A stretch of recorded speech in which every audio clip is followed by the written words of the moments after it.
Let's start. Before beginning, we would like to request you all be silent and maintain the decorum and put your phones on silent mode to avoid any sort of disconcertments. A heartfelt good afternoon to everyone present here. We warmly welcome you to this thrilling and fascinating event. और पिंजरा मेरी उड़ान अभी बाकी है, मंजिलें ज़मीं भर नहीं, आसमान अभी बाकी है, लहरों का थमना नहीं, समंदर की बेबसी, बाहर खामोशी सही, भीतर कई तूफान अभी बाकी है. Welcome one and all to day one of Junoon, the annual fest of Kartavya. I'm Rajeshri and I'm joined by my co-host Mehak Preet as we start an exciting panel discussion, YATHARTH, Unfolding Realities, presented by Kartavya, the Civil Services Society of Kirori College. We have an outstanding speakers lined up for you today, and we are confident that their expertise and experience will leave you with valuable insights that you can take away with you.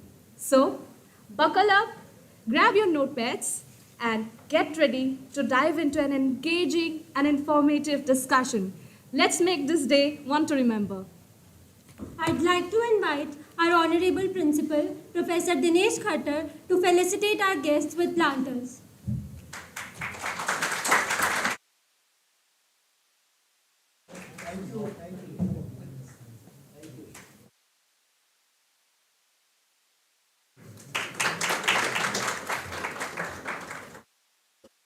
Now, I would like to invite our Honorable Principal, Professor Dinesh Khattar, to greet our guests today.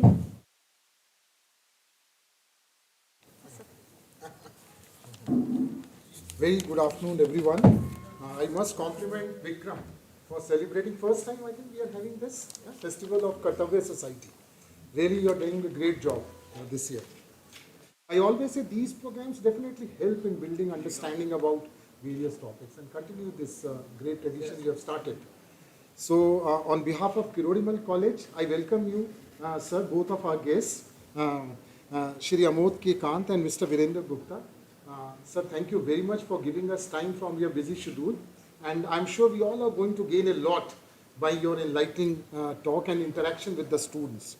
Mr. Amodh Kanth is the former Director General of Police and is social activist and the founder of NGO Prayas. He is also the founding chairman of Domestic Workers Sector Skill Council and Delhi Commission for Protection of Child Rights, DCPCR. He contested the Sangam Vihar constituency of Delhi on a Congress ticket in November 2008.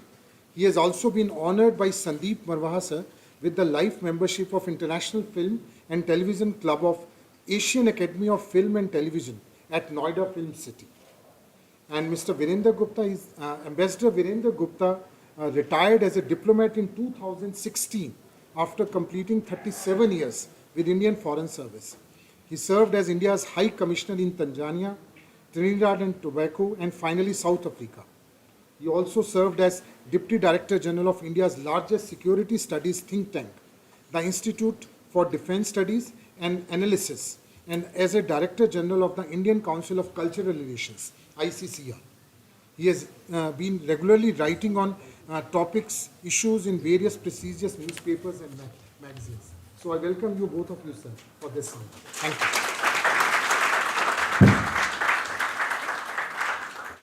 Thank you, sir, for your wise words. कर्तव्य Kirori college की civil services society एक सक्षम मंच है जो college के civil services aspirants को एक साथ लाता है. वर्ष कर्तव्य स्टूडेंट्स के लिए एक सहयोगी सीखने का माहौल प्रदान करने का प्रयास करता है, जो स्पिरिट दी कॉर्प्स के हमारे सिद्धांत का प्रतीक है। ज्ञान की केंद्र और रचनात्मक विकास ये कॉलेज की नई सोसाइटी है। कई प्रतिष्ठित स्पीकर, अध्यापकों और प्रोफेसरों ने किया है।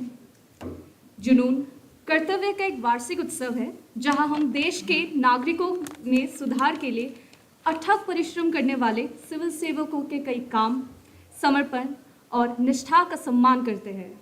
जुनून 2 दिन का एक उत्साहवर्धक कार्यक्रम है जिसमें प्रेरणादायक भाषण, इंटरैक्टिव वर्कशॉप और रोचक प्रतियोगिता शामिल है। तो आइए आज हम सिविल सेवकों का सम्मान करने के लिए एक साथ आए, उनके अनमोल योगदानों का सम्मान करें और देश के लिए उनकी अनमोल योगदानों को समझें। We have the most illustrious group of speakers here with us today to continue the conversation. They are Mr. Virendra Gupta. Please give a big round of applause for our distinguished.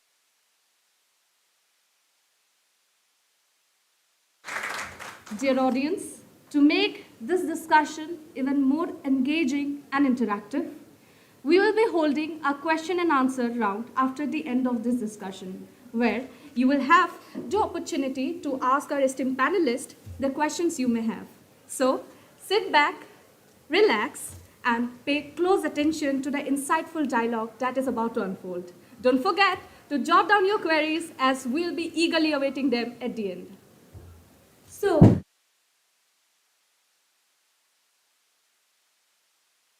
firstly, we have Mr. Virendra Gupta, who is a retired Indian foreign secretary.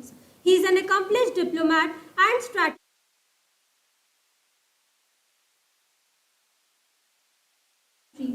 He has served in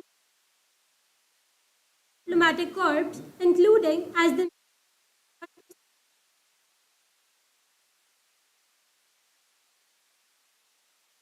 secretary in the Ministry of External Affairs, where he played a crucial role in shaping India's foreign policy. Mr. Gupta is highly respected for his deep knowledge and expertise in international affairs and diplomacy. He continues to be a sought-after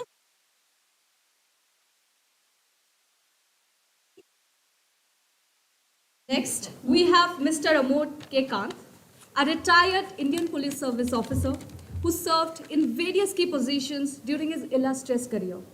He is known for his dedication and contribution towards maintaining law and order in the country. He completed his education from Delhi University. He joined the IPS in 1976 and went on to serve in several positions such as Deputy Commissioner of Police, Joint Commissioner of Police, and Inspector General of Police. He was also the chairperson of the Delhi Commission for Protection of Child Rights. Sir is also the founder of Prayas, a non-profit organization that provides support to underprivileged children and helps them build a better future. He has received numerous awards and honors for his outstanding service and contributions to the society. He has received the President's Police Medals and Gallantry Award for saving thousands of victims of riots in Delhi. Sir has also published, namely Khaki in the Storm, which is about a gripping story of investigations after the assassination of Indira Gandhi, followed by the assassination of her son Rajiv Gandhi and the horrific riots. The second volume, that is Khaki on Broken Wings, which is about some sensational crimes untangled by Mr. Kanth during his service. And this book was recently released on 9th of February 2023. now with the podium to share their insights and expertise.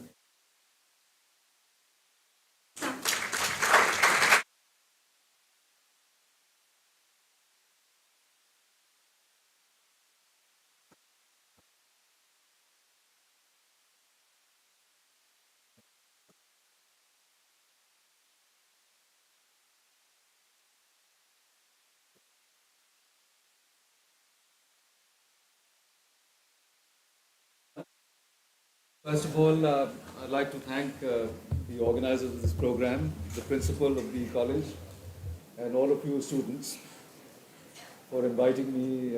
It's always a pleasure to interact with the young people. And after my retirement, I taught at JNU for 2 years, and it was a very enlivening experience. So I hope it'll be a continuation of that. I was told that I should say something motivational. Now, I would not be true to myself if I said that civil services is the best option, is the best possible career. Because I do know that there are other options which are far more rewarding and far more fashionable with young, talented people. So I think you must make careful choices about what you want to do. And I was discussing with some people while I was waiting in career choices. You are very fortunate that you are in Delhi. A lot of people who are away from Delhi in small towns, they don't have a very clear idea of what kind of options are available. But you must look at the trend lines. Don't go by what is fashionable today. What is the trend today? Look at what's been happening then and from there, and what is going to be the trend for future. Now, you all know civil services. Essentially, what is the role of a civil servant? To regulate and to govern. As we are moving from developing country status to a developed country status, we are aiming to have less governance. And therefore, it seems to me, and I think it is not very difficult to imagine, that the role of civil servants, the role that we traditionally understand what the role is of a civil servant, is going to decline very significantly and very rapidly. You don't have to look any further. Look at what's happening in America. Look at what's happening in other developed countries. And you don't find that the civil services is a very preferred option where young people will do everything to go in for that. So I think please bear that in mind. There are other options which are available. Now, even if you choose to be in the civil services, you must have your ideas very clear. I meet a lot of people at the interview boards and at the mock interviews where people tell me that they want to join the civil service because they'll have a very wide spectrum, that they will have an opportunity to serve the country. Now, I don't understand why an economist will not be serving the country as much as a police officer or a foreign service officer or an IAS. Everybody contributes, even a businessman. In fact, a businessman, by providing employment to other people, is actually making a very, very good contribution to the economic development. So I think it's very important to have your ideas clear and what you want to do. That you need stability in job, you need a sense of security, a standing position, whatever in the society. I think civil service is a good option. Now, when you look at, and I'm not, I think it would not be right for me to make a pitch for the foreign service. Why not? Why not? It is for you to judge. The only point that I would like to say is that while the role of civil servant within the country in a regulatory setup, framework, is bound to decline. Because governance itself, we are getting more digitalized, we are getting more and more developed. But on the other hand, role of foreign service, which is to essentially represent your country abroad and to advance your country's interest, that will exponentially go up in the reverse order. And why would it go up? Because India's position on the world stage is growing. India is rising power. India has become a more prominent economy, the third largest economy in the world. in whichever way you look at, India is now counted. Actually, I could see the difference evolving during my own career. At the time when we joined the service, and for good part of my service, India, and by extension Indian Embassy, and the officers working in the Indian Embassy, whatever level, second secretary or ambassador, doesn't matter, all of us were looked at with great degree of inconsequence, because India didn't make any difference. India might have had pretensions of being the leader of non-aligned movement. India might have had the pretensions of being the leader of the developing world, but the world did not take you seriously. And that has changed, and that will continue to change for the better as the time goes by.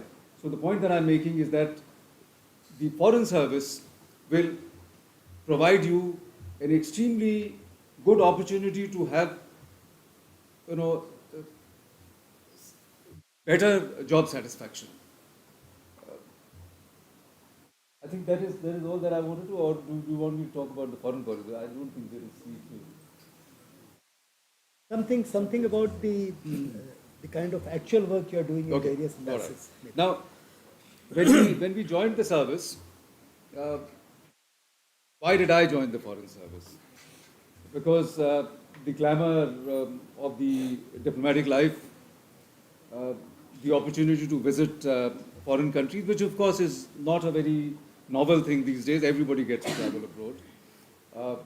Money, because the government does look after you very well, and when you are on a foreign posting, you get paid very handsomely. So the opportunity of making good amount of money without recourse to dishonesty. Your salary was always higher than ours. Yes. But we sacrificed, from being at home. I know. So that was the thing, opportunity to fly your country's flag, represent your country, meet a lot of important people, and parties and whatever. But I think after realizing, after getting into the Foreign Service, and how the life of a diplomat has changed, it is completely transformed. Today, you have a fair amount of public dealing, because you have a very large diaspora, and you have a responsibility towards the diaspora, particularly people who are the non-resident Indians, Indian passport holders who are abroad, and you've got to service them, you've got to look after them, you've got to respond to their needs. Then business promotion. So a diplomat is no longer just attending parties and hosting parties, connecting with people and driving big cars. That is, it's still there, but the more engaging aspect of a diplomat's life is to engage with the business community in your country where you posted, engage the business community at home in India, and create a facilitation, create a bridging, a matching up, engage with the diaspora. So there are a lot of these things that have come into when we joined the service, for instance. At that time, the most important aspect of the foreign policy, a diplomat, an Indian Foreign Service officer, was to write reports, political reports. And the best officers were assigned to write political reports. The political section. That was patterned after the British embassies. In the British embassies, in the British high commissions, everywhere, the political officers were considered the brightest and the most important. Today, you cannot compete with the CNN and BBC and other international news agencies. So that aspect of your role has declined in importance. You do work as eyes and ears of your government and keep reporting to your government, help the government to understand what's happening in that country. But far more important aspect is to promote your country's culture, soft power projection, business promotion, consular and visa work. All these things have become far more important. So it is, I think, as a Foreign Service officer, is no longer a very ephemeral lifestyle that one would have thought of, but it's become engaged with nitty-gritties. So I think I'll just leave it here. Okay. And if there are any questions, I'd be very glad to answer. Thank you. Do you like to question later when both of us, आप बोलिए उसके बाद. both of us have spoken? Could I go there? On the dais? Thank you.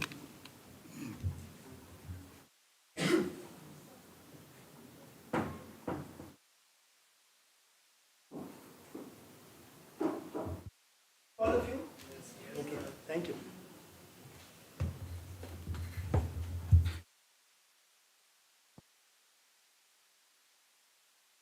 Professor Vikram, I think, thank you. Thanks to you and Ayushman who invited me and all you girls and boys who called me here. I'm very thankful to you for inviting me here.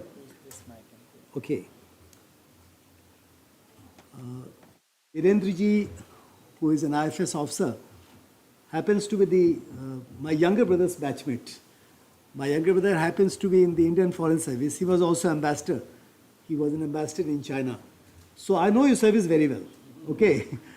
And one doesn't know how much you know police, but since you are a Foreign Service officer, and you have done remarkably well.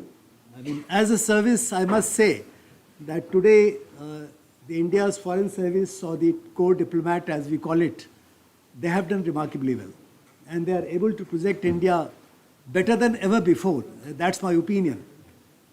How much police has done it, I have no idea. It's for anybody's guess whether Indian Police Service has been able to cover itself with glory or any kind of that appreciation. Well, I'm not sure. Perhaps not, in my opinion. That's where I am. But then friends, when people like us, people like me and people like him, when they come to a place like this, and a college particularly full of youngsters, we speak out our heart, We have to talk about what we have been. I would like to talk more about my experience, and my experience has been variety. I would not like to give you a motivational talk. That's what they told us to speak, isn't it? I would not like to give a motivational talk in talking great things about my service, IPS, great things about Indian Civil Service or whatever. Well, I would like to state the facts. The importance or the significance or the value of this service, any service which happens to be part of civil service, which may be Indian Foreign Service, maybe Indian Administrative Service, maybe Indian Revenue Service, Railway Service, or Indian Police Service. All these services have their own value. And they, in their respective domains, they are supposed to be extremely important. There is no doubt about it. And as Virendra said that, well, it's a very good career option. There is no doubt about it. Even financially, you are quite well off. There was a time when I joined the service, my salary was how much? 700 rupees, that's all. In fact, when I joined a government service first and then joined IPS, my salary was 400 rupees per month. So that's what it was. And today, I think the Secretary Government of India gets about 2.5 lakhs, isn't it? 2.25. 2.25. So it's a big jump. It's a huge incremental situation which comes through. So service-wise, job-wise, financially, well, you are really very well. So from that point of view, no two discussions. It's a very good career option. I need not talk much about it. Well, so far as I am concerned, my career, my life, first of all, I very strongly believe in the indivisibility of life. I very strongly contest against any kind of compartmentalization of life. A person is person, whoever he may be, a policeman, a social worker, a family man, or whatever, or speaking to you like a speaker. We have got to be one and the same. And particularly for the reason that you should speak out your heart. You should say what you know. You should say what you believe. So that is what I am. My life and my work is dramatically divided, horizontally and vertically divided in two very distinct careers. Exactly 34 years I did policing as an IPS officer. 3 years, as somebody mentioned introducing me, I was chairman of Child Rights Commission, a great honor to me. A policeman being made the chairman of Child Rights Commission, the first one. I was the first founder chairman of that commission. It was a big honor to me. Other things, other jobs which I did, whether they were honorable or not so honorable is a matter of discussion. So yeah, I mean, I was there. And for pure chance, it was a pure coincidence, or I'll say some incident that took place. which made me start an organization called Prayas. You might have heard about it, which is now, it has completed 34 years. Yesterday, a very interesting interview came where for Hindustan Times, they conducted an interview. You might see it on YouTube. It's a very interesting interview where the lady wanted to know from me why 34 is important for you. I said, because 34 years I served in police, and exactly 34 years I served in a voluntary organization in the social work, which are very different. I mean, a civil society organization and a civil service, these are two distinct things. When you look at this country, you know, the developmental process of India, as it happens, you know, you can broadly divide this country's developmental programs, this country's governance, this country's administration, this country's growth process into 3-4 very clear sectors, you know, big sectors. You know, one of them happens to be the government as it operates. And government can have, let's say, democratic institutions. From parliament to panchayat, you have got series of bodies that represent India. They are the masters, they are the boss, because India's democratic institutions are run from panchayat to parliament. You can see, from Prime Minister to Patwari, incidentally. I mean, at the panchayat level to the Prime Minister level, or maybe Prime Minister to policeman, the lowest functionary. So this is one part of it. The government between democratic institutions or democratically run government, number one, and the bureaucratically run government, where you come, the civil service. The civil service happens to be the bureaucratic face of the government. The civil society, the civil service face of the government. That is one part. Second part, of course, your market economy. India's market economy has grown exponentially. Virendra talked about the part of it that India is already, it's trying to become third largest economy. Is that correct? We are 3.5 trillion economy now, and the Prime Minister says we shall be 10 trillion economy very soon. India is world's third largest economy. And incidentally, India is also world's fifth largest economy and third largest military power. Is that correct, sir? We are there. Correct. So we are fifth largest economy of the world. That is one part of it. And then, so India's market economy, India's business, India's economic activities, India's growth has been exponential, to say the least. It's a very powerful country, very, very powerful country, economically speaking and militarily speaking both. Third being the military power, that's there. Now, despite all these, there is another twist in the game, in this story.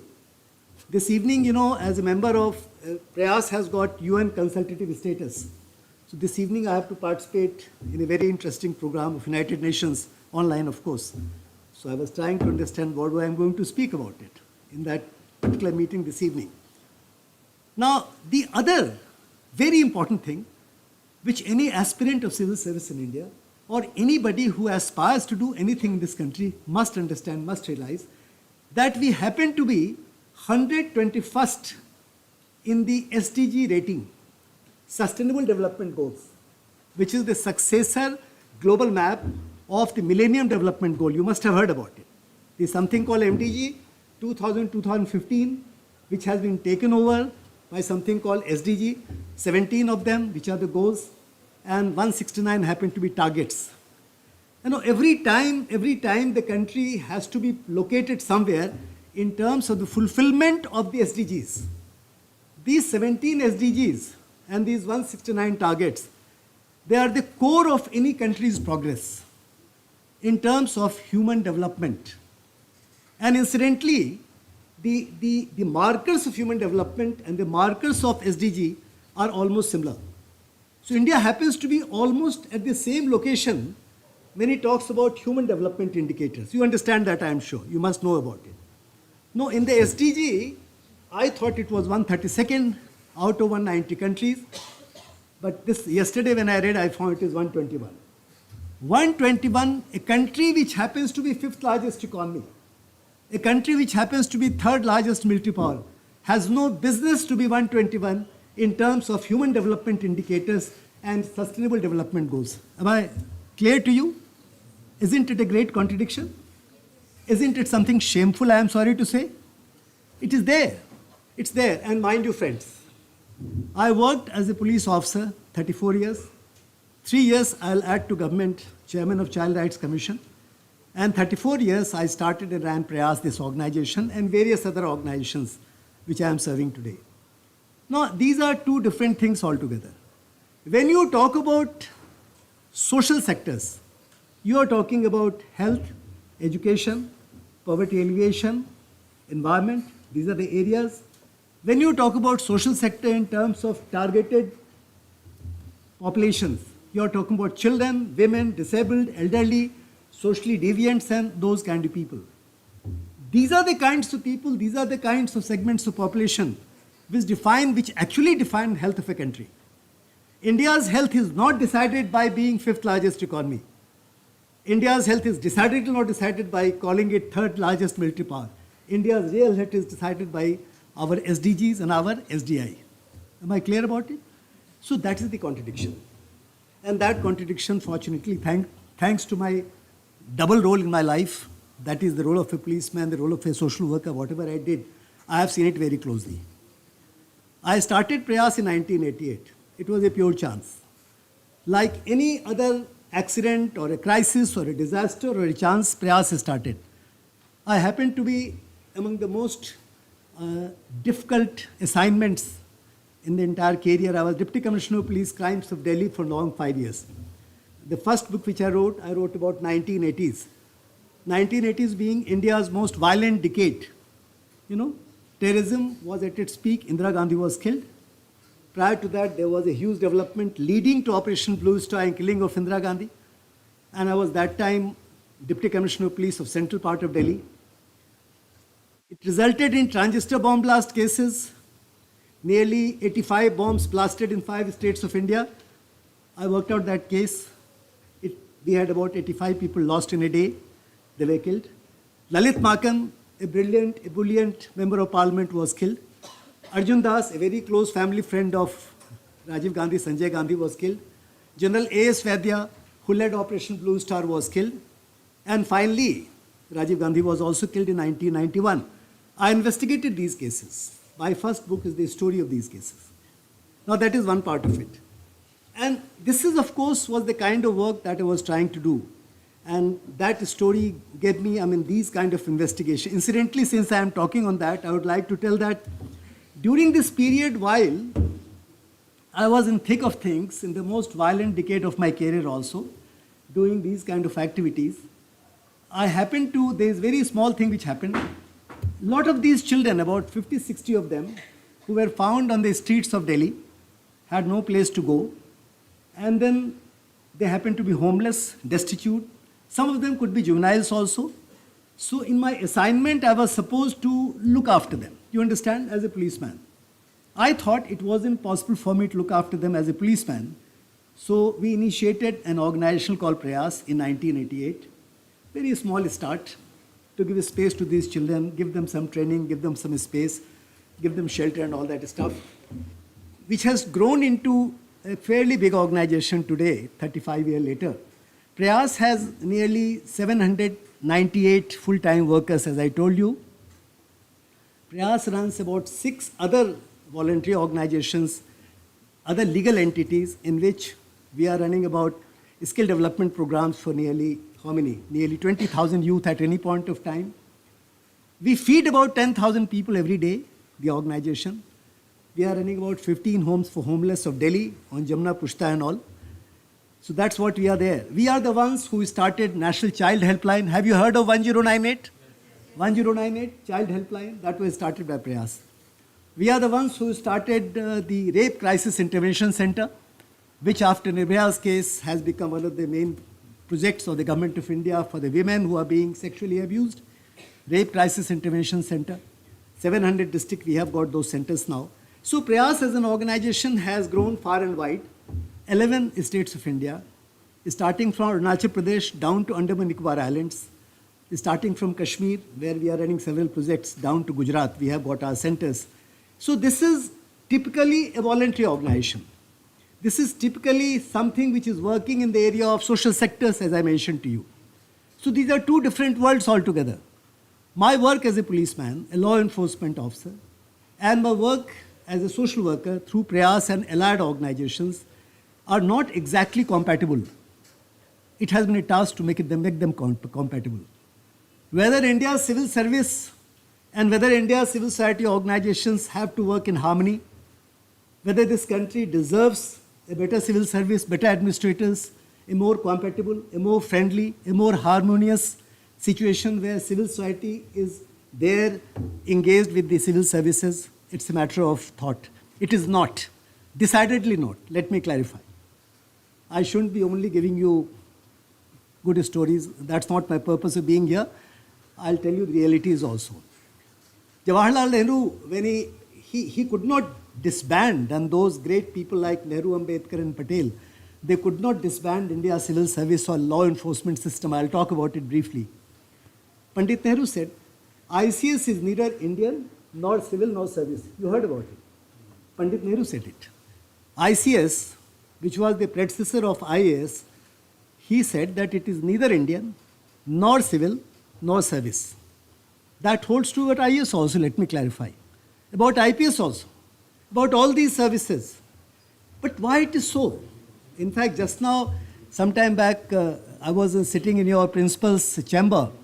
His daughter also happens to be a police officer. I think you know that. Mr. Thakkar, what's his name? Mr. Thakkar, na, principal? Khattak. Mr. Khattar's daughter is a police officer. His son-in-law is also a police officer, so he is interested in that. We were having a discussion there. So I was trying to tell and told Virendra also about it, that when in 1857, the transfer of power took place from East India Company to Crown, 1860, is that correct? And suddenly a change had to come. And there was a very brilliant, very cunning, very dangerous character called Thomas Babington Macaulay. Have you heard of him? Thomas Babington Macaulay. Macaulay was India's lawgiver. He is the gentleman, along with his friends, created India's legal system. And incidentally, he is the gentleman who also created India's education system. You guys sitting here, dressed up in a particular way, sitting in a particular style, it is because of Macaulay partly. Macaulay was a genius, there is no doubt about it. But the objective of creating India's legal system, or the objective of creating India's education system, was not to let this country develop in its own instinct, in its own way. It is not to promote India's culture. It was not to promote India's ingenuities. It was not to develop this country on its own feet or as an independent and forward-looking country. It was entirely to keep this country under perpetual subjugation. Is that correct? The objective of India's criminal justice system, about which I have written very seriously and very strongly in my second book which I have written, the 1857 First War of Independence, Sepoy Mutiny as it call it, 1860 came Indian Penal Code, 1861 came Indian Police Act, and that was the decade in which CRPC, IPC, the Indian Police Act, all those laws which created India's legal system was formulated and implemented in 1860s as a fallout of First War of Independence. I hope I am clear why it was created. Unfortunately, that system or that entire architecture as I call it, that framework as I call it, that legal framework remains intact even today. India's administrative machinery, India's legal system, India's criminal justice system, all that remains intact even today. People have changed. The politicians have partly taken over. People like us, IPS, IAS officers have taken over that apart. Foreign services exception. They are very different. Their world is different, their life is different. I'm not talking about them. So it is what it is. It has happened.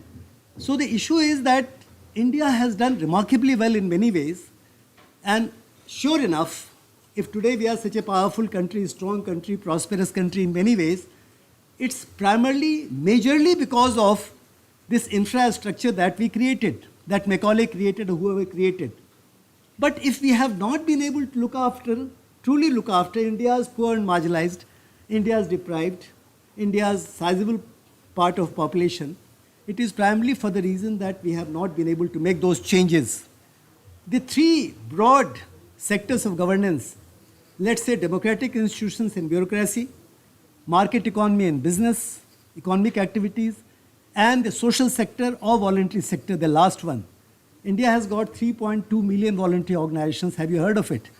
32 lakh, 32 lakh voluntary organizations हैं हिंदुस्तान में. And of course, they are huge in number. But the participation of the voluntary organizations in India's administrative system or governance system is very, very, let's say, marginal. It is peripheral. We have not been able to merge them together. So these are some of the issues which I thought I'll share with you. And I would not like to speak more about. मैं सोचता हूँ मैं बंद कर दूँ आप बातचीत.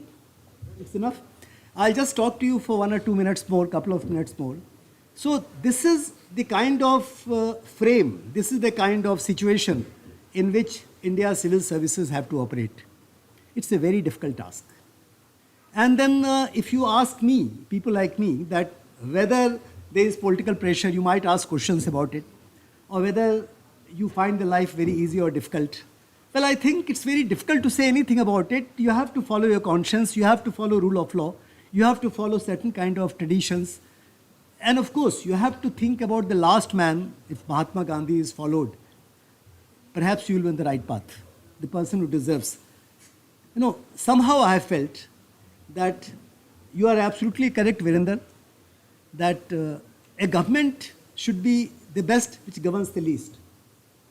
And of course, you are correct that in this era of, let's say, digitalization, in the era of mechanization, perhaps the governance activity should be coming down by the passing year. It doesn't happen.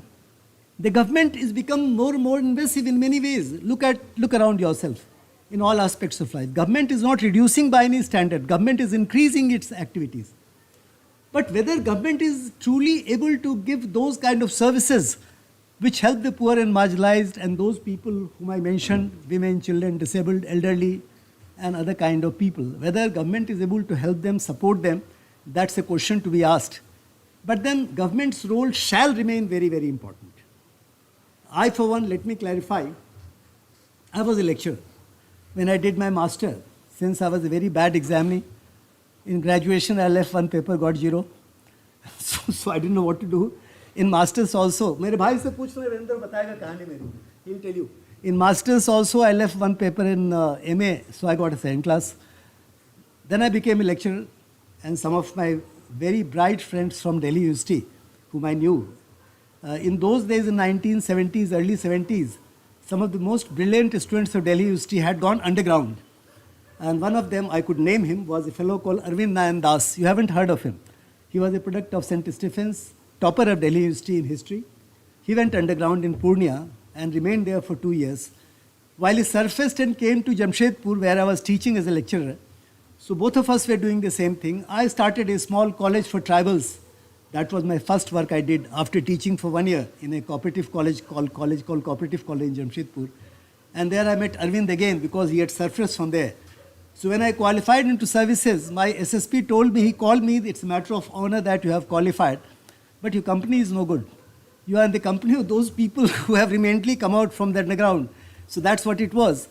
I wasn't too happy coming into civil services. I wasn't happy at all coming into IPS. Perhaps IPS would have been the last choice. I just came into it, pure chance, pure accident. But let me tell you, friends, that as an IPS officer, as a police officer, the kind of life, the kind of work, the kind of career, the kind of experience I had, perhaps I wouldn't have got anywhere else. No other services, I think, like IAS or IPS, they give you tremendous opportunities for experience, number one, and far more opportunities to serve the people if you want to. I got both the opportunities. My work as a social worker, let's say 34 years, has been a byproduct of my police work. It's because of police work that I started Prayas. It has grown. I'm deep into it. So friends, the choice is yours, ultimately. I'll agree with Virendra on one point, that all career options are perfectly in place. They are quite good. Decidedly, civil services are one of the best options. But what you make out of it will be ultimately your choice. And I would like to conclude by saying, don't try and divide your life into compartments. Life is one, indivisible, inseparable, seamless. The seamlessness of life is the beauty of life. Thank you. Thank you.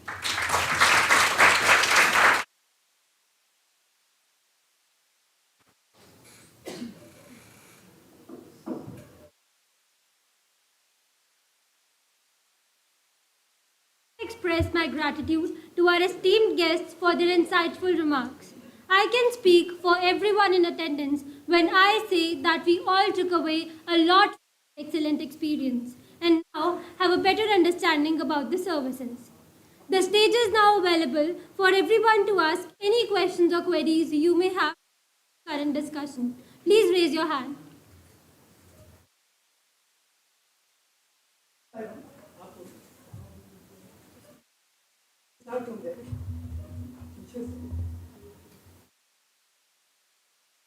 My question is to Virendra sir.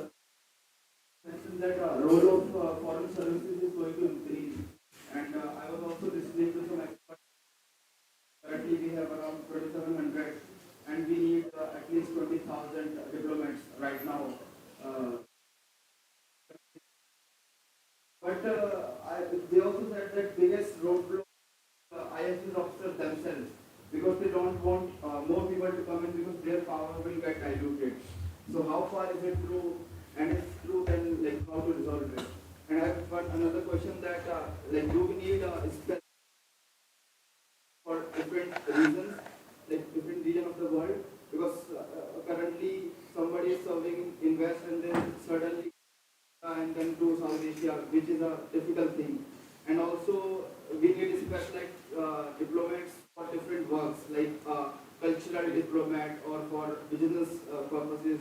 There has to be a different diplomats which will.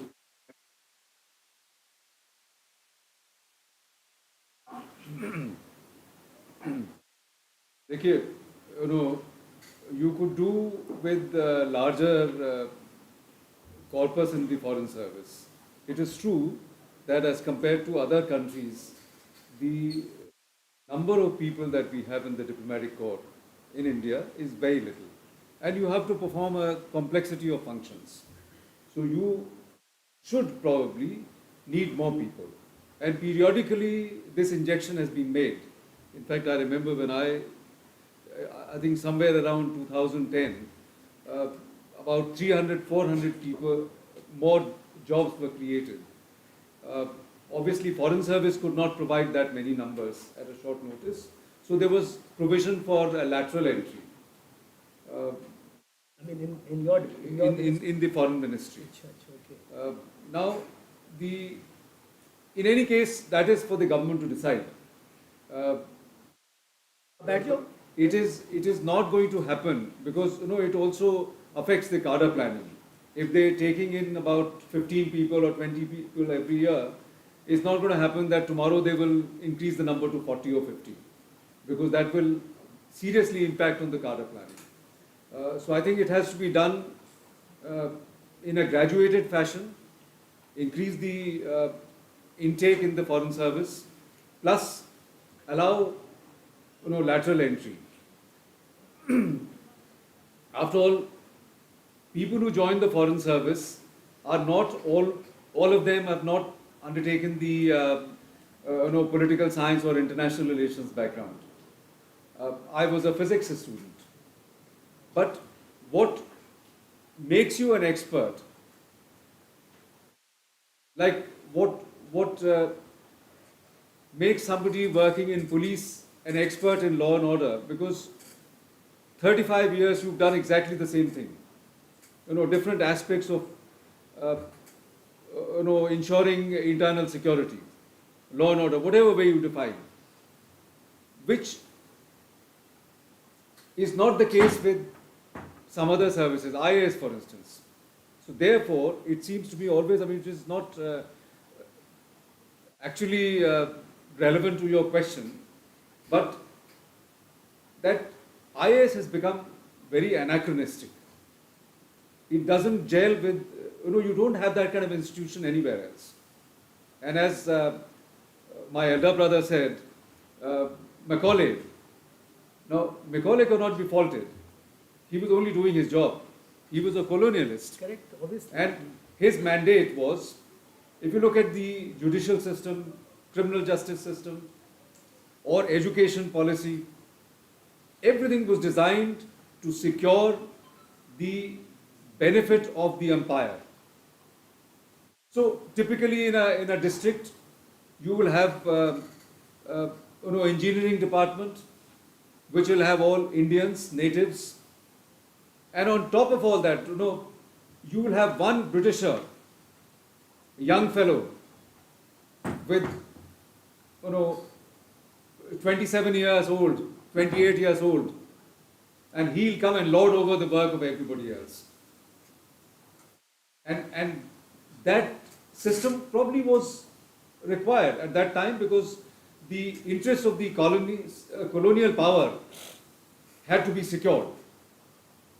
But when we became independent, and I'm very surprised actually, that if Nehru had that view, that civil service was neither civil nor service nor Indian, why did he not change it? He's on record saying it. Why did he not scrap the IAS? One of the bane of our development and governance is that, quite frankly, I personally believe that IAS not ought to be there. IAS should have been abolished in 47, and it has continued still. Now you ask me whether in the foreign service there should be specialization. Yes, to a limited extent, yes. Although, mind you, when you join a diplomatic service and when you're working in an embassy, you come in contact with a lot of your other colleagues. But today is the age of a specialization. You cannot any longer just work on some broad ideas. Obviously, if you have been engaged in the cultural administration, then you will have better grip of the subject. But you also want people to progress in their career. In the foreign service, at about 20 years of job experience, 20 years after entry, you begin to knock at for becoming the head of mission, the ambassador. Now, as an ambassador, so there are different streams. Typically, I think this is what should happen, and there is a certain sense of specialization. His younger brother, who was my batchmate, he was a China specialist. So what he did, he went to China or Hong Kong, was it? One of these places, either Beijing or Hong Kong, to learn the Chinese language. Then he comes to India, works in the China division. Then he goes back to China again on a posting. So I think half of his career, until the time that he became ambassador, was devoted to working on China desk in different capacities. And likewise, people who have done Russian language, people who've done Arabic language. So there is a certain sense of specialization. People who devote a lot of time to working on multilateral areas. But you cannot carry it beyond a point, because in about 20 years' time, all these streams must merge. And when you make somebody an ambassador, then he has to handle. And I think a counterpoint is that when you are an ambassador, if you've only done commercial work with no experience of culture, then you might have a very skewed notion of what the ambassador, what the mission is required to do. So we have a career progression that typically when you become the deputy chief of mission, after about 14, 15 years, 16 years of service, at that point in time you get an opportunity to look at the functioning of the entire embassy. So I think that system is working very well.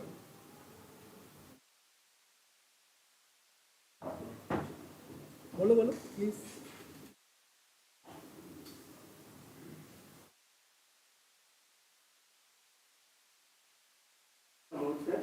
We know that police system prepares the ground or base for the better delivery of justice.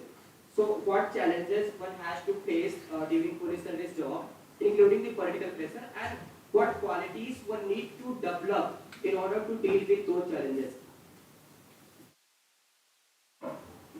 Actually, you have hit the nail.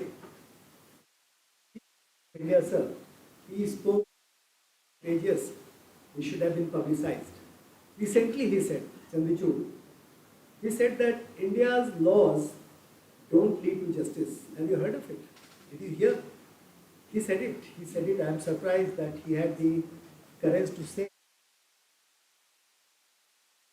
they lead to justice. It's a misfortune, you understand? It's a misfortune that, as I mentioned earlier also, the framework, the colonial, archaic, anti-people, outmoded, colonial, that kind of framework of India's legal system hasn't really led to justice. That is a fact. But then, perhaps in terms of the laws concerning like women, children, disabled, elderly, poverty alleviation laws, the Constitution of India. The Indian Constitution is like a dream document, in my opinion. It's like a document which can bring about real change and should and will one day, I am sure. Because that will lead to justice. Justice is very well defined in the Constitution of India, but unfortunately our legal system is so convoluted, it is so chaotic, and as I said, they call it type, that it doesn't lead to justice, that is one. But then, in my considered opinion, as a practitioner of India's legal system, hardcore practitioner, I have most of my career, I was in the field. I was either SP or Deputy Commissioner of Police, Joint Commissioner of Police, DG Police. I have done law enforcement, hardcore. And I feel that the rule of law has to be adhered to. And India's rule of law is being tested every day in the Constitution of India. India's courts, the apex courts are testing it every day, isn't it? They are testing every day, that authority is given. But then, as a police officer, I would like to say that finding truth and nothing but truth should be the real exercise that must be carried out. And once you have found the truth, to establish the truth, the law should be helping you to establish the truth, which will lead to justice. You understand that? That is the call, and that is something which I think should be done. It's not happening because of the chaotic system, as I said. Then it works both ways. एक तरफ तो हमारा जो legal system में वो तमाम बातें हैं जिससे शायद ट्रुथ को पता किया जा सके और जस्टिस दिया जा सके, लेकिन उसी लीगल सिस्टम में बहुत तमाम बातें भी हैं जहाँ पे कि आप कंफ्यूज होकर बीच में रह जाते हैं, कोई नहीं समझता। यहाँ के कोर्ट में खड़े हो जाओ किसी दिन, आप किसी कोर्ट में खड़े हो जाओ तो आप नहीं समझोगे हो क्या रहा है वहाँ। आप लोग कोर्ट गए हैं, आप उठाएंगे anyone who has gone to court जा चुके हो? अच्छा कमाल है भाई। तो जितने लोग कोर्ट में गए होंगे, मैं I am sure that they will not understand what's happening. India's courts are not understood by victim, nor witness, nor accused, not even police officers. I must have appeared in the courts for thousands of times. जब मैं court में appear होता हूँ, एक बड़ी interesting बात कह रहा हूँ आपको, जब कोर्ट में जैसे अपीयर हुए किसी विटनेस के तौर पे, तो जो प्रोसिक्यूटर होता है ना, प्रोसिक्यूटर आप समझ रहे हो ना, जस्टिस सिस्टम में लॉयर दो ढंग के होते हैं, प्रोसिक्यूशन के और डिफेंस के. तो प्रोसिक्यूशन गवर्नमेंट को, स्टेट को रिप्रेजेंट करता है. तो जैसे ही मैं खड़ा हुआ तो मेरे प्रोसिक्यूटर साहब मेरा बयान देने लगे. तो मैं कहता था कि आप क्यों बोल रहे हो भाई, विटनेस मैं हूँ, एक्सपीरियंस मैंने किया तो मैं बोलूँगा. तो कोर्ट ने कहा कि नहीं नहीं कंठ सर बोलने दीजिए हमको, ये तो ठीक ही बात बोलेंगे. हमने कहा but I am the witness, he is not the witness. लेकिन यही सिस्टम है, मैं बता दूँ, आप कोर्ट में खड़े हो जाओ तो प्रोसिक्यूशन ने बोलना शुरू कर देता है. वो चूँकि लोग समझ रहे हैं कि आप क्या बोलने जा रहे हैं, वो जज उसी की भाषा समझेगा. कानून की एक भाषा बन गई है, वो भाषा अजीब है. उस कानून की उस भाषा को बहुत कम लोग समझ पाते हैं. सुप्रीम कोर्ट वाले भी दिन रात जो किताब पलटते रहते हैं, वे क्यों पलटते रहते हैं?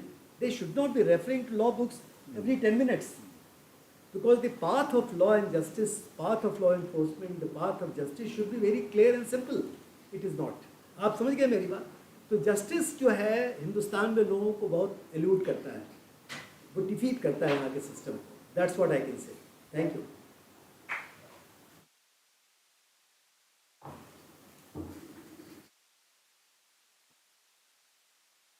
Good afternoon, sir. My name is Vayan Kumar. Sir, my question is to Amodh, sir. Sir, what were the challenges during your initial days when you were in the service? Because it is said that you just crack the exam, you go to Lavasna, you get service, you get training, and then you go to the service. So, sir, were there any changes in your life happening at that time when you were in the service in your initial days?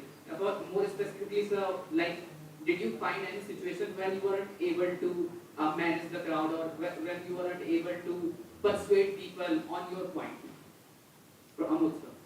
देखिए ऐसा है कि जो first part of the question, whether I faced challenges and I had a bad job, whether I had faced challenges and I had problems, so endless, वो होना ही है. That's the kind of job the police is. या government में challenges बहुत होते हैं. Then I was posted as ASP in Pondicherry. Pondicherry में ASP बना, मेरी पहली पोस्टिंग थी. वहाँ पे 1 साल काम किया होगा. वहाँ पे एक कियोस्क था, मतलब पान सिगरेट बीड़ी की दुकान शहर के बीच में. उससे झगड़ा हो गया MLA का, ठीक है. तो MLA ने एक थप्पड़ लगाया, उसको नीचे गिर गया. उसने भी एक थप्पड़ लगाया MLA को. MLA के थाना पहुंचने से पहले वो सिगरेट वाला पहुंच करके उसने रिपोर्ट पहले लॉन्च कर दी.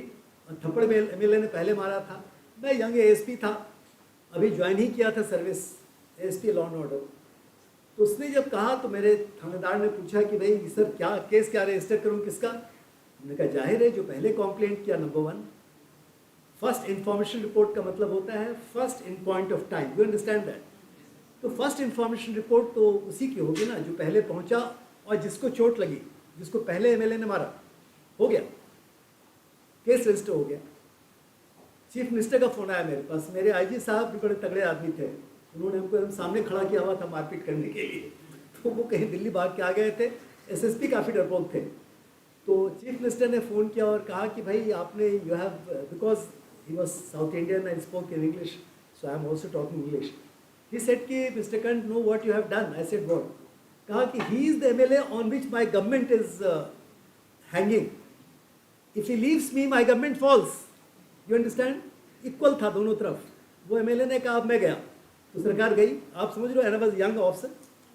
तो देन आई टोल्ड हिम, कहा कि आपने MLA के खिलाफ केस रजिस्टर कर दिया. हमने कहा सर मैं तो I have been following CRPC, so I quoted him section 154 of CRPC which talks about FIR. तो कहा कि भाई मैं तो I am a lawyer, I understand you are teaching me law. I said no, I am not teaching you sir, I know you are a lawyer and that is why I am quoting the law. It happened. आ गया दिल्ली. उसने कहा सरकार कांग्रेस की थी दोनों जगह, वहाँ भी और यहाँ भी. कहा कि जब तक रहेगा मैं नहीं रहूँगा यहाँ पे. उसने भगा दिया हमको.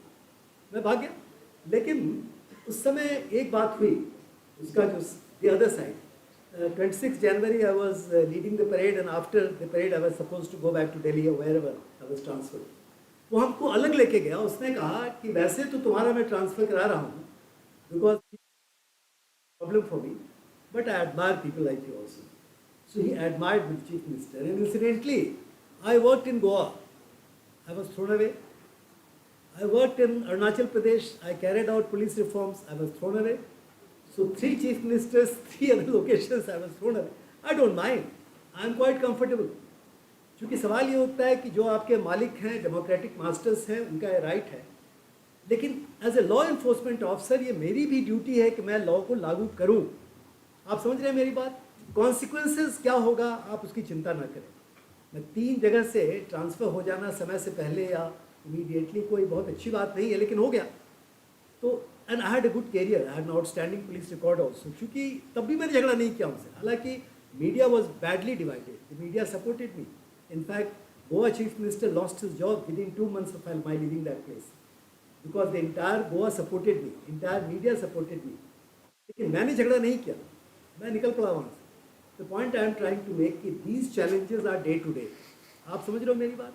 लेकिन इसकी बहुत बड़ी लर्निंग होती है, आप लर्न करते हैं. The point I am trying to make that a police officer, मेरे हमसे 2 साल सीनियर थी किरण बेदी, और हम दोनों एक ही ग्रुप के आदमी. तो किरण के साथ ये था कि वो कहीं टिक नहीं पाती थी. उसका झगड़ा भी होता था, मेरा भी होता था, लेकिन she would not accept. She is far more uncompromising than I am. I am also not compromising that way. But the fact remains that if you want to serve, if you want to work, you have to follow the system. You have to follow the rule of law.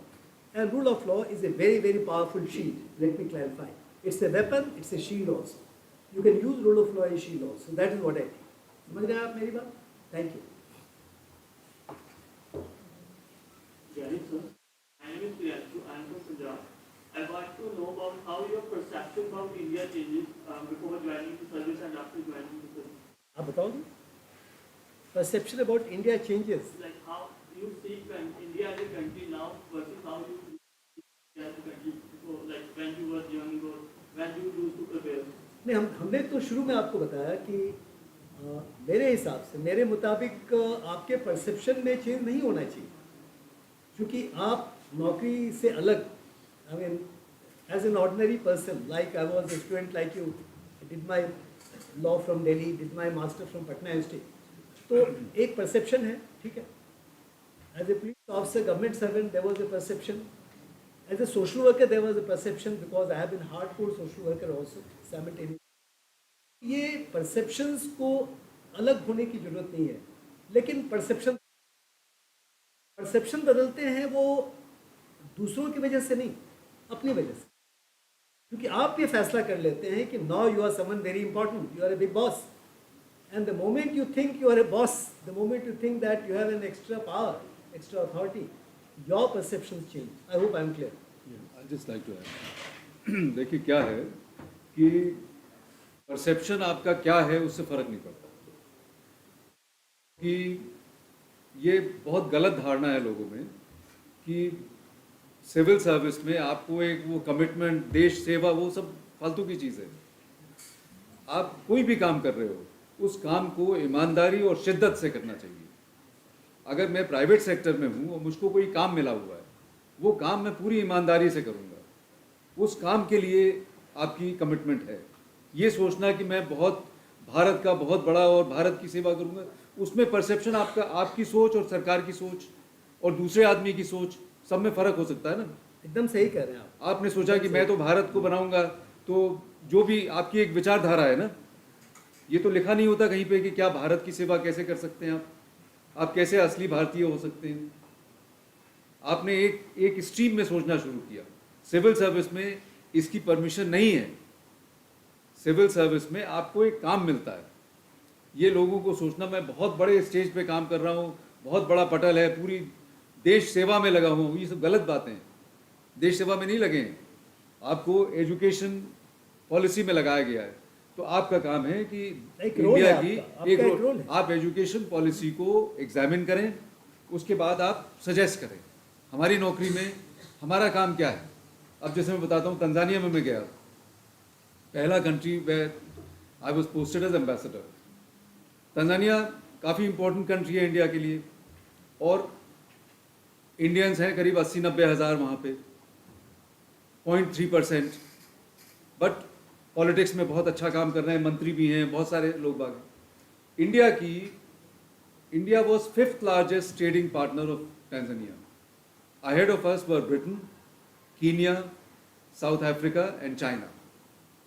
तो मैंने, और हमारे जो मैंने बताया ना आपको शुरू में, जो मेरा नंबर 2 था, very bright foreign service officer, he was as deputy high commissioner, he was doing political work. तो मैंने कहा पॉलिटिकल वर्क में कोई मतलब नहीं है यहाँ पे.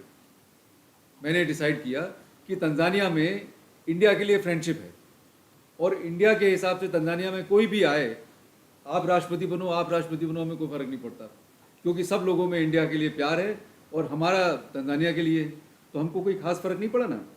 तो मैंने उसको शिफ्ट किया और उसको पॉलिटिकल सेक्शन से निकाल के उसको कमर्शियल सेक्शन का हेड बनाया. तो he was very surprised. He thought I was, trying to fix him. Demote कर दिया. So I said no. I will also, not only that he will do single-handedly, I will give another officer to him to assist him, because I am beefing up. I said हमारा जो challenge है main यहाँ पे commercial work है. 50% of our resources must be devoted to commercial work. मैं भी खुद काम करूँगा commercial से. हमारा objective क्या बनाया कि इंडिया को 2 साल के अंदर में तंजानिया का लार्जेस्ट ट्रेडिंग पार्टनर बनाना है. बहुत बड़ी बात है. और हम लोगों ने 2 साल में अचीव किया. 2 years लेटर, तो कह रहा हूँ परसेप्शन से कोई फर्क नहीं पड़ता. आप नौकरी में सोचें, अब इंडिया का परसेप्शन आपका कैसे बनता है. इंडिया कोई एक फजी थिंकिंग है ना. इंडिया क्या चीज़ है. इंडिया में वो लोग हैं जो कि आपको चाकू मार देते हैं. इंडिया में वो लोग हैं जो लूट लेते हैं. एक वक्त में मैं स्टेट बैंक ज्वाइन किया था मैंने सबसे पहले, फॉरेन सर्विस से पहले. अशोक ने भी किया. हाँ. तो ट्रेनिंग के लिए जा रहे थे, ट्रेन से जा रहे थे हम हैदराबाद. वहाँ पे उतरे, प्यास लग रही थी रात में, और जो अटेंडेंट था गाड़ी में उसको मैंने बोला पानी ला दो, तो उसने बोला साहब बाहर है, आप पानी पी लीजिए वहाँ पे। तो खैर एक नल था वहाँ पे और उसमें लाइन लगी हुई थी, 4-5 लोग आगे लगे हुए थे। अब 4-5 के पीछे मैं खड़ा हो गया, तो 4-5 लोगों ने चाय पानी पी लिया। जब मेरा नंबर आया तब गाड़ी की सीटी बज गई, मैंने कहा पानी पी के बस मैं खटाक से चढ़ जाऊँगा, मेरा फर्स्ट क्लास बोगी वहीं पे थी। लेकिन उस वक्त धक्का आया अरे वाह, और मुझको धक्का मार के हटा दिया। अब मेरे दिमाग में क्या गुजर रहा था कि ऐसे इंडियंस का क्या मतलब करूं मैं किसके लिए इंडिया की सेवा करूं। तो आपका परसेप्शन हिल जाता है। लेकिन आपको सरकारी नौकरी में ये नहीं सोचना है कि हमें देश की सेवा करनी है या क्या करनी है। देश ने हमारे साथ बेइंसाफी करी है तो मैं देश को चूना लगाऊंगा, खूब पैसे बनाऊंगा, ऐसा नहीं सोचना है। ये तो फिर अपने साथ आप बेईमानी होगी ना। आप अगर बेईमानी करते हैं जॉब में तो दूसरों के साथ बेईमानी नहीं कर रहे हैं, अपने कॉन्शियस से बेईमानी कर रहे हैं और जाते समय आपको जवाब देना पड़ेगा, ये सोच लीजिए। तो कहने का मतलब ये है कि आप किसी भी जॉब में हो, आप उस जॉब के साथ ईमानदारी और शिद्दत से, मेहनत से काम करना है। बगैर मेहनत के कोई कुछ नहीं होता है। आप अभी पढ़ रहे हैं, आप बीए फर्स्ट ईयर में, बीए सेकंड ईयर में, आपको मेहनत करनी है, बीए का इम्तहान निकालना है, बीए के बाद आगे इम्तहान निकालने। तो सोचे कि बस बीए हो जाए ख़त्म, नहीं, ऐसा नहीं है। या किसी भी मुश्किल से आपने सिविल सर्विस का इम्तहान निकाल दिया, तो सिविल सर्विस में भी जाने के बाद बहुत मेहनत करनी पड़ती है। जो मेहनत नहीं करता वो बेकार हो जाता है, उसका करियर नहीं बढ़ता आगे, उसको सेटिस्फैक्शन नहीं मिलता। तो मेहनत तो आपको, ये सर जो है हमारे 72-73 साल के हैं और अभी भी मेहनत कर रहे हैं, तो आपको इनके जीवन से प्रेरणा लेनी चाहिए कि कोई उम्र पे आपको मेहनत नहीं छोड़नी है। Commitment to your whatever objective is.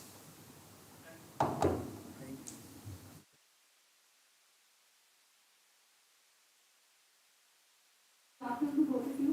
Sir, my question is actually to both of you. It's related to the services that you've talked about a lot throughout the session, sir.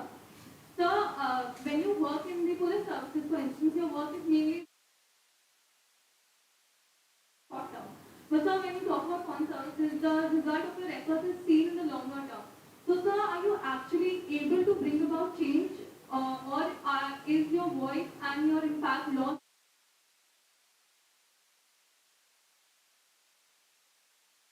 You said correctly. You said correctly that law enforcement situation, you tackle the situation which are very immediate normally. Foreign service assignment long term is important, but here the former ambassador of Tanzania, he mentioned that how was he able to bring about such a big change.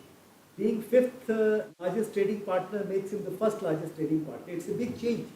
A very short period. So he could apply all his skill, all resources, all his activities towards that, and he succeeded. वैसे ही मतलब कोई hard and fast rule नहीं है कि short term क्या है, long term क्या है। आप समझ रहे हो मेरी बात। लेकिन लॉ इन्फोर्समेंट सिर्फ नहीं है। मैं सिर्फ आपको ये कहना चाह रहा हूँ कि जैसा मैंने कहा कि to give justice of a certain time, to find the truth if you are investigator, to give justice, because everybody is a victim in the investigations and law and order situation and police work. Nearly 80 to 90% of the work is there where somebody is a victim, somebody is a sufferer, somebody is deprived or in a situation where the person is looking for justice. You understand that? Not that you are the one to give justice.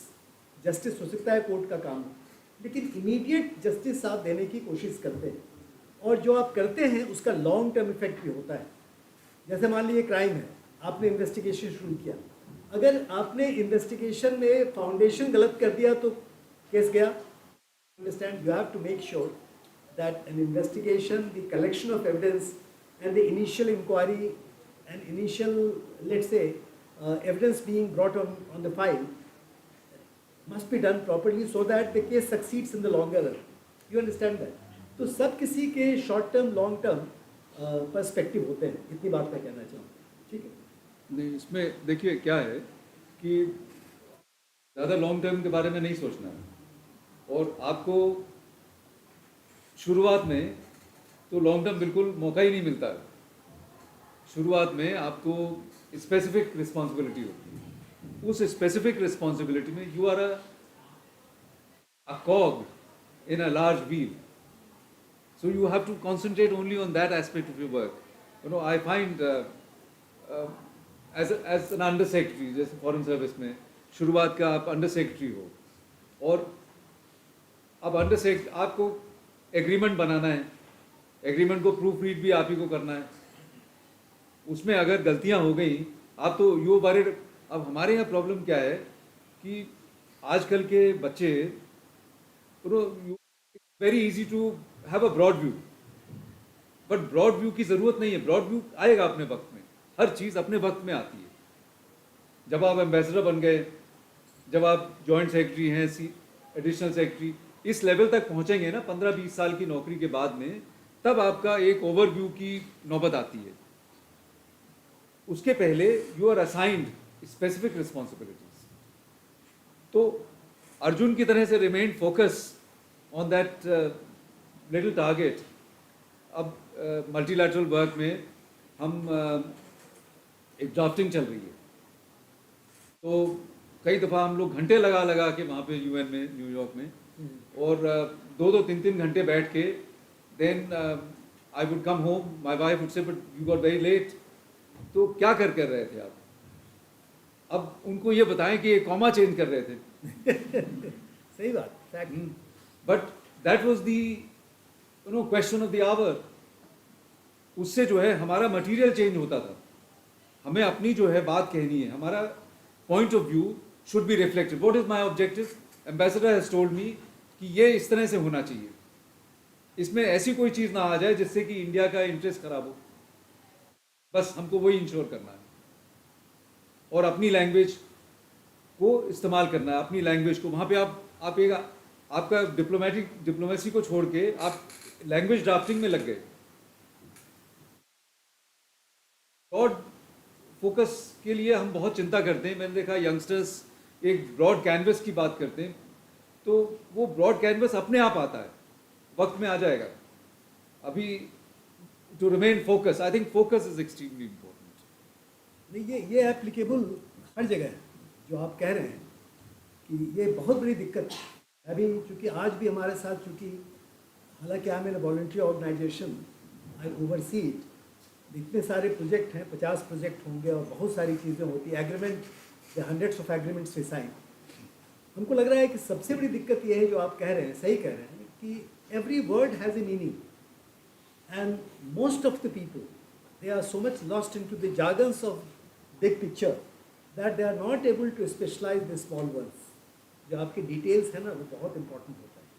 Minute details में अगर आप properly सोचेंगे और ये perfection की जरूरत होती है, बहुत जरूरी होती है। I entirely agree with you. Devil is in the details. It is applicable everywhere.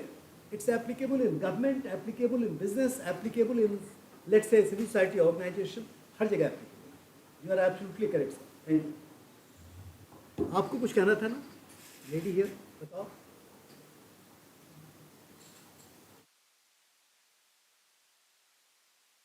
My question is specifically for Venu, sir. As we know that the officers of police service and administrative services, the negative point is not to everyone that they have to face the political pressure, but we don't know actually what happens with the officers of foreign services. Their life is not that much, open to social media. I just wanted to know what are the negative points or not so glamorous phase or being in a service like foreign services, and what are the challenges one could face in the service? देखिए, जो political pressures हैं वो police में और IAS में बहुत ज़्यादा होते हैं। उसकी बाहर रहने पे भी हो सकते हैं। मैं आपको एक एग्जांपल बताता हूँ कि जब मैं साउथ अफ्रीका में एम्बेसडर था, तो एक इंडियन ओरिजिन के आदमी थे, वो किडनैप हो गए। अब ठीक है, it's a matter of great concern and I was also agitated and we were, फिर बाद में ये खबर आई कि वो कुछ गलत एक्टिविटीज़ में इन्वॉल्व थे और कुछ वीज़ा रैकेट में लोगों को बाहर से लाना, इंडिया से लाना, उनको गुमराह करना और इस तरह की चीज़ों में इन्वॉल्व थे। और जिस सिंडिकेट के साथ काम कर रहे थे उस सिंडिकेट वालों में गड़बड़ी हुई, कुछ पैसे वैसे की, तो उन्होंने उनको अंदर कर दिया, बंद, मतलब किडनैप कर लिया, गायब कर दिया। गायब कर दिया। तो खैर, अब एक केरला के मेंबर ऑफ पार्लियामेंट वो मेरे दफ्तर में आ धमके और उन्होंने कहा कि ये ऐसा कैसे हो सकता है एम्बेसडर साहब और एक इंडियन ओरिजिन का आदमी। मैंने कहा देखिए, मैं अपना काम जानता हूँ और जिस आदमी की आप जो है वो एडवोकेसी करने आए हैं, पहले उसके बारे में थोड़ा आपको बैकग्राउंड मालूम कर लेना चाहिए था। तो ये आपके लिए भी शोभा नहीं देता है कि आप उसकी तरफदारी इस तरह से करें। वैसे मैं अपनी तरफ से पूरी कोशिश कर रहा हूँ, लेकिन माई brief to my South African interlocutors, when I raised this matter in the South African Foreign Office, I would only ask for consular access. Because जो आपका लॉ है, वो लॉ आप चलाइए। उस लॉ को, I am not asking for a reprieve to a person who is broken your law. जब Tanzania की बात कर रहे थे हम, एक वहाँ पे जब मैं शुरू में गया तो कई लोगों ने मुझको बताया कि एम्बेसडर, आपको कहना तो नहीं चाहिए लेकिन इंडिया से बड़ी ख़राब दवाइयाँ आ रही हैं और सूटकेसेस में आती हैं और उल्टी सीधी एक्सपायर्ड वटेवर है, सब स्टैंडर्ड ड्रग्स। तो अब ये pharmaceuticals had the potential of becoming a very large market. In fact, we brought it to one of the largest component in our export basket. हमने कैसे किया? मैं हेल्थ मिनिस्टर को मिला और मैंने बोला कि आपकी तरफ से हमको इंस्ट्रक्शंस दीजिए कि इंडिया से सिर्फ गुड मैन्युफैक्चरिंग प्रैक्टिसेस वाली कंपनियां हैं, वही, क्योंकि हम अपनी तरफ से नहीं कर पाएंगे, तो आप हमको ऐसे इंस्ट्रक्शन दीजिए, मैं उसको इन्फोर्स कराऊंगा। और साथ में अगर आप किसी भी इंडियन को पाएं कि उसने आपके लॉ को तोड़ा या आपके यहाँ स्प्यूरियस, बिकॉज एक तो ट्रेड हुआ और ट्रेड के अलावा हुआ चोरी चपाड़ी, इलीगल एक्टिविटी। तो जो इलीगल एक्टिविटी है उसको मैं सपोर्ट नहीं करूंगा and I will be with you, standing with you कि इलीगल आदमी है उसके अगेंस्ट आप पूरा जम के एक्शन लीजिए। तो सिविल सर्वेंट्स को थोड़ा अपराइट होने की ज़रूरत है। मैं बताऊं कि सरकारी नौकरी में सबसे अच्छी चीज़ क्या है कि अगर आप लोग अपराइट रहना चाहते हैं तो सिविल सर्विस से ज़्यादा प्रोटेक्शन नहीं मिल सकता। कोई आपका कुछ नहीं बिगाड़ सकता है, मैक्सिमम आपको ट्रांसफ़र कर देंगे और इसके अलावा कुछ नहीं कर सकते। क्योंकि ईमानदार आदमी से पॉलिटिशियन भी डरता है, उसका ज़्यादा नहीं बिगाड़ सकता, उसको बोलो जल्दी से हटाओ यहाँ से, ये हमारा लाइफ हमारी और ख़राब करेगा बाद में। तो ऐसा नहीं है, बहुत सारे अपराइट लोग बाग हैं and they have made a very big name for themselves. This was the last question of this event. Thank you so much for your queries. We express our sincere He wanted to let appreciation- him speak. आप बताओ. I think let it be last. Okay. My question is to Amodh. There are two kinds of systems working in India right now. One is the dual system in which district magistrate is entrusted with more responsibility, and one is the commissioner system, in which the police commissioner enjoys more powers. So, which system, according to you, is more relevant in India in the current scenario? Commissioner of Police system is being brought to passing judgment and some other commission's reports. It is believed that towns having population of, let's say, 5 lakh or 10 lakh should be converted into commissioner of police system. चल रहा है, दिल्ली में तो बहुत साल से ये सही है कि commissioner of police system is decidedly better, not for the reason that since I am an ex-policeman I am saying, because control doesn't leave you anywhere. Whenever you are given a task is investigation, task is maintenance of law and order, task is regulation of crowd, task is VIP security, these are the tasks. Then these tasks should be given to one person. One means somebody who commands it. Given a task to one person and accountability becomes second person also, it creates a problem. What happens again, जो आपने कहा कि district magistrate की position बड़ी अजीब है इस country में, और वहाँ पे आधा उसका पोजीशन पॉलिटिकल हो जाता है. उसकी भी मजबूरी है. A district magistrate has to function more like a politician many a times.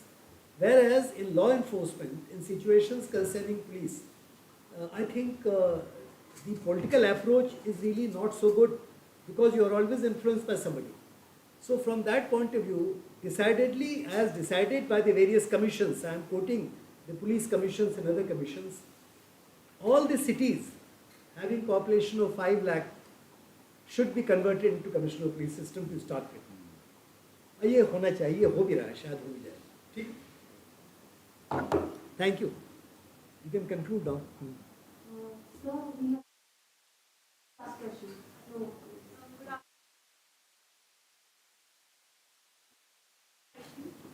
so what's your view on India's non-alignment policy, and can we still continue that policy?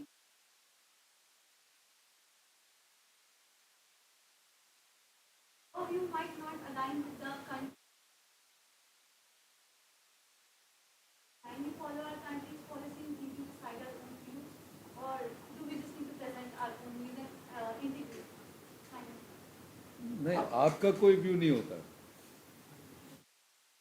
You are what you represent.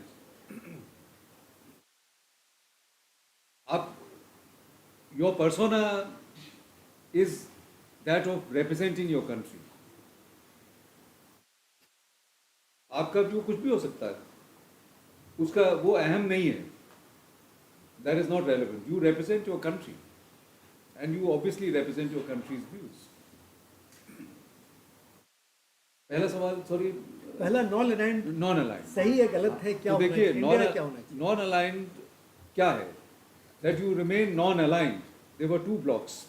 Cold war politics थी उस वक्त में, और हम दोनों से अलग रह के अपना independent course of action. Fundamentally, principally, there is nothing wrong with it. That's the right approach. But in those days of cold war politics, and since we were inconsequential, we were weak, poor and underdeveloped, nobody took us seriously. People were very dismissive, they would laugh at us. And we prided ourselves, we deluded ourselves into believing that we were leading a group of more than 100 countries, and therefore we were very important. हमारे को थोड़ा सा pretensions के लिए. But we didn't count for anything at all. Our weight in the international affairs, not even 1%. Today, we are following more or less the same policy. You said, is non-aligned policy relevant? Yes, indeed it is very relevant. And what we are doing, take for instance Ukraine. What the policy that we are following is again not aligned to America and not aligned to Russia. We are maintaining an equidistant, we are maintaining a posture of independence, but there's been a very important difference, that initially we premised and we articulated our policy on ideological constraints, that we are opposed to bloc politics, we are opposed to division of the world, and therefore we follow what is the right ethical approach. So putting it in the ideological framework. Today, we don't put it in the ideological framework. We don't begin to describe that America, your policies are bad, and Russia, your policies are bad. No, we have no business to be being judgmental on anybody. But we follow this policy because it suits our national interests in the best possible manner. So the important difference what has come is that instead of being, putting our articulation or basing our policy on ideological constraints, we have today we today have the courage and the guts. And why has that happened? Because we have become a larger economy, we've become a more powerful and more confident nation. And therefore we have the courage to articulate in terms which are factual, that we are following this policy because this is best designed to secure our national interest. And then of course we put a little spin on that our national interest perception is not something defined in a very narrow perspective, that we look at it in a broad perspective and we look at it in a long-term framework where global good is not very different from national good, which is the basic essence of Vasudhaiva Kutumbakam. Lovely.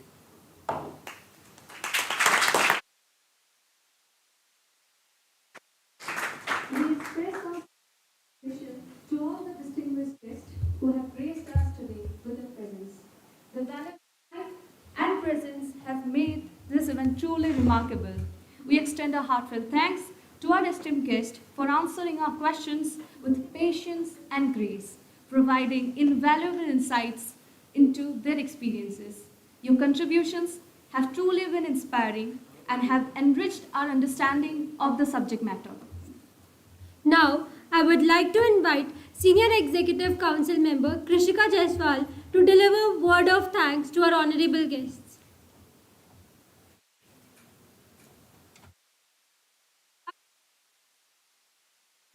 I, Krishika Jaishwal, Senior Executive Council member of Kartavya, the Civil Services Society, on behalf of the organizing team, would like to extend our heart to our chief guest, Mr. Amodh to Virendra Gupta sir.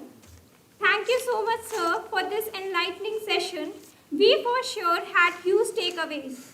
I would also like to thank our principal, Professor Dinesh Khattar, our convener, sir,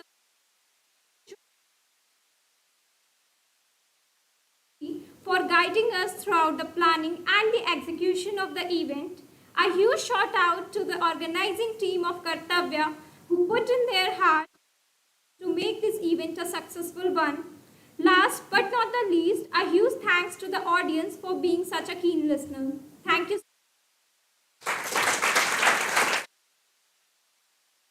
Thank you, Ms. Kushika, for your words. Now I'd like to invite the President of Kartavya, Ms. Dipali Kumari, to felicitate the Mr. Amodh Kanth with memento.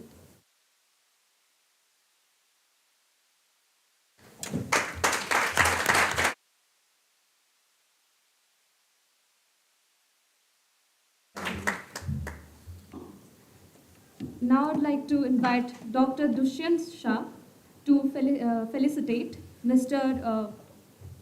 Virendra sir with a memento.